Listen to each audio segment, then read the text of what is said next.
mais de vous faire comprendre qu'il y a un lien au niveau du système nerveux entre le développement du cerveau, la manière dont le cerveau est configuré et la perception de soi et du monde à l'âge adulte. On peut encore souvent malheureusement entendre même des professionnels de la santé dire à leurs patients arrêtez de ruminer le passé, passez à autre chose, pensez au présent. C'est méconnaître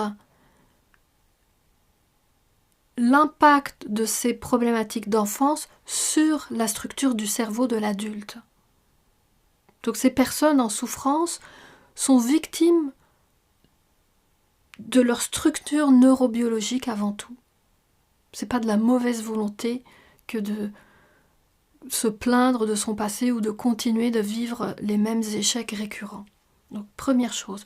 Deuxième chose, et qui est soulignée par ces mêmes psychiatres qui ont écrit ces articles, c'est qu'il y a un problème aujourd'hui, justement, au niveau de la pose des diagnostics.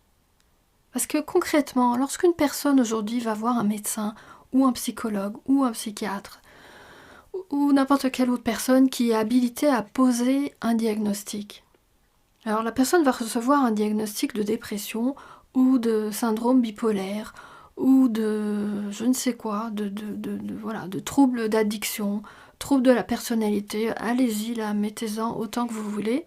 Et c'est se tromper de diagnostic, parce qu'un diagnostic normalement, c'est établit la cause des difficultés. Donc de dire que la cause de la difficulté de la personne c'est la dépression, c'est se tromper complètement.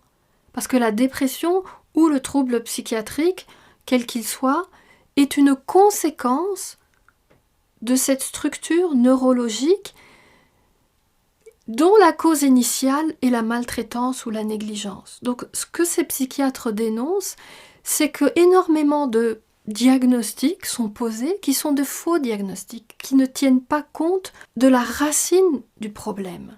Troisième point sur lequel je voudrais insister, et ça aussi c'est une chose qui est insuffisamment connue à mon sens, c'est le délai entre le trauma et l'apparition des symptômes. Alors quand je parle de trauma, je désigne les événements problématiques.